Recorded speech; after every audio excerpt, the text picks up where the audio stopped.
If anybody can hear me, I did not hear that news again. Is the audio good? Did the music thing play? Yes. Okay, well, I don't know why that is, but anyway, let me do that real quick, Lori.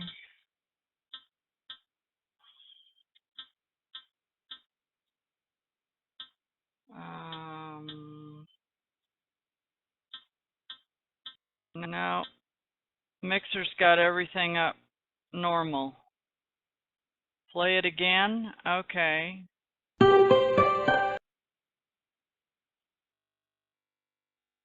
No, I didn't hear a thing. Okay, well, anyway, we'll go ahead and start. Hello, everybody. This is Marilyn, and it's time for the noon edition of Welcome to My World. This is the 5th of October, and it is a Wednesday, which is Happy Crude Oil Inventory Day. And sad gold day, I guess.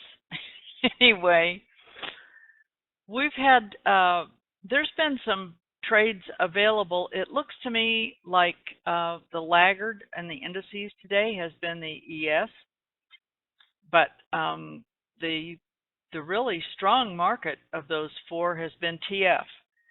And NQ and YM have both had a little bit of a move up. Looks like YM might have been a little easier to trade. And bonds have been both directions a little bit, but mainly down. And the apex E's on a 4-tick have really given nice entry signals, along with the VAD. So those things have worked together. What typically moves with bonds is the 6J, and it certainly did today. The 6J's really sold off today. So we've got the VIX trading about 1290. It's a little below 13, and that kind of goes in keeping with these indices moving up. They've got some distance to recover from the last sell-off, but TF is just it's really on a mission. And normally, especially at this time of year, TF will lead the charge because that's the all small cap. The underlying on that's the Russell 2000. So those are all small cap stocks. Anyway, my goodness, crude oil inventory today. I wanted to show you, I think we've got some new people that maybe have not been with us for inventory day.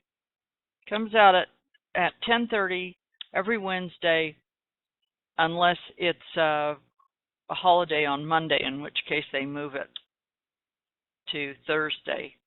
But if you notice, you know, sometimes we get so bored with these diagnostic bars because one of the things that newer people have a real hard time, and I was the worst. It just nearly killed me to get through my head that these diagnostic bars have no relationship to time whatsoever. And if you're used to using time-based bars, that's a real transition mentally.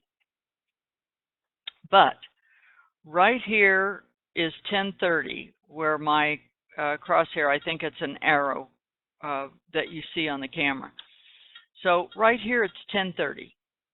All right.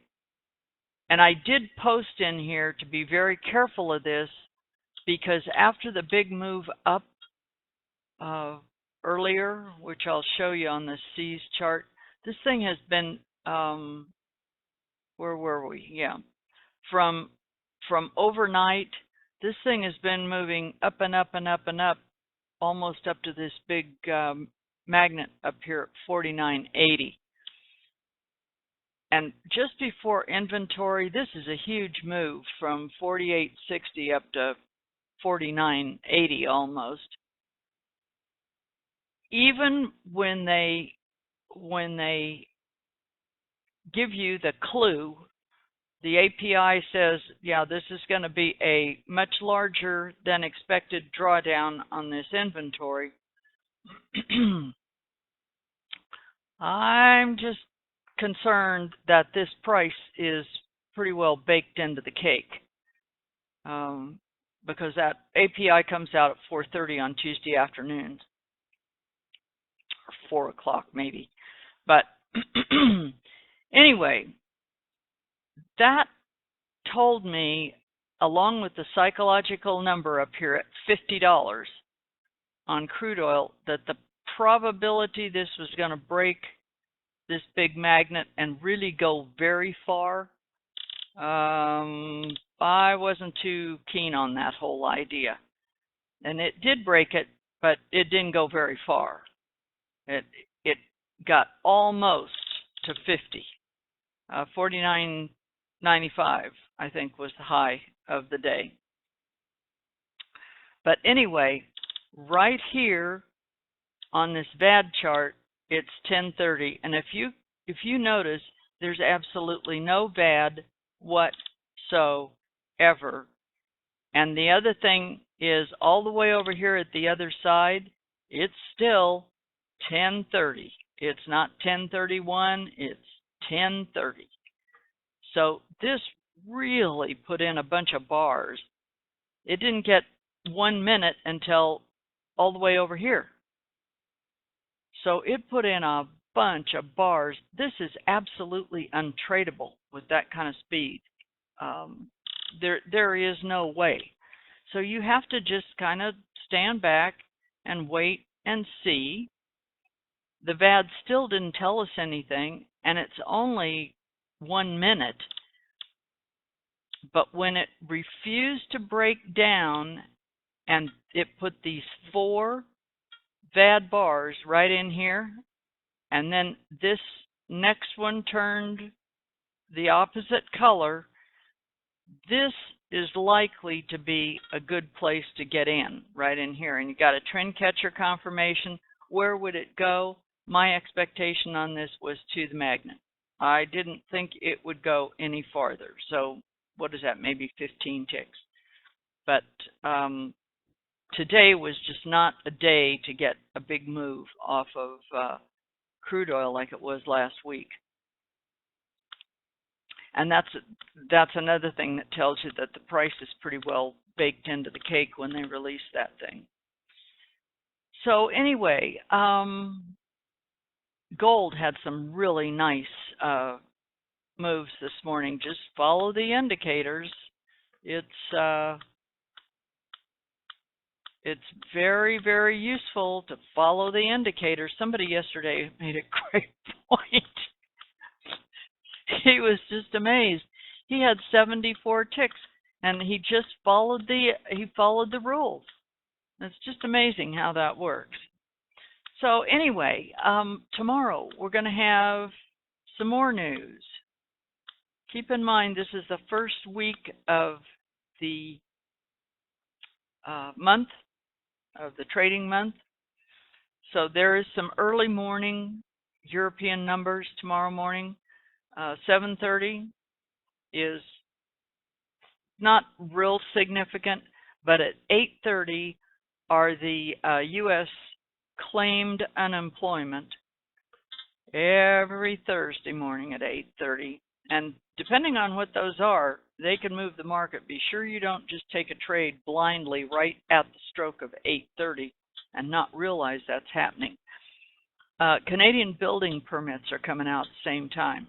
And then for those of you who like to trade that weekly nat gas number, that'll be out tomorrow too. And so, let's see. I've got a question in here with regards to the VAD. The negative accumulation keep you out of that oil upturn. Yeah, I'll tell you something, John.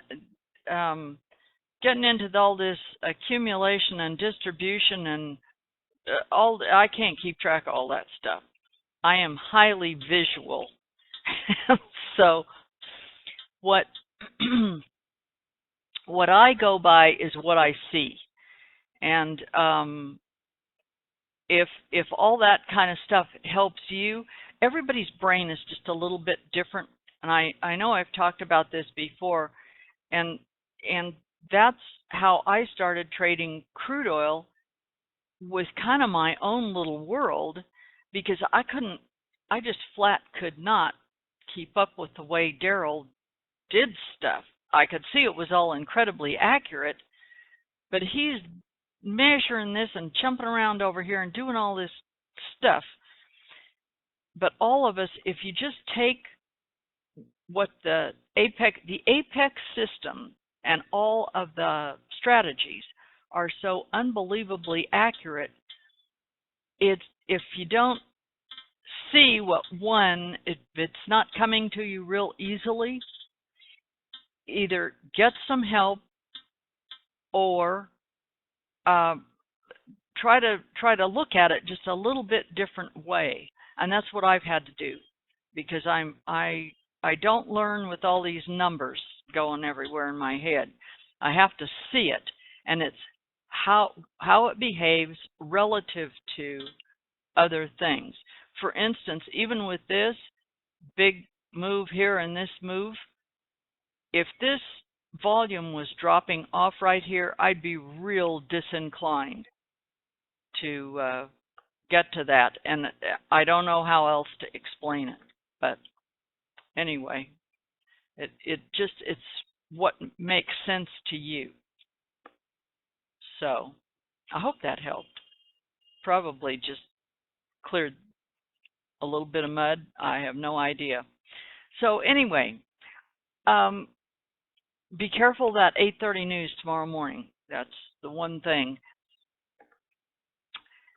And I think we'll just leave it there. If anybody else has any questions, this is a good time to ask this noon hour, because almost all the time this is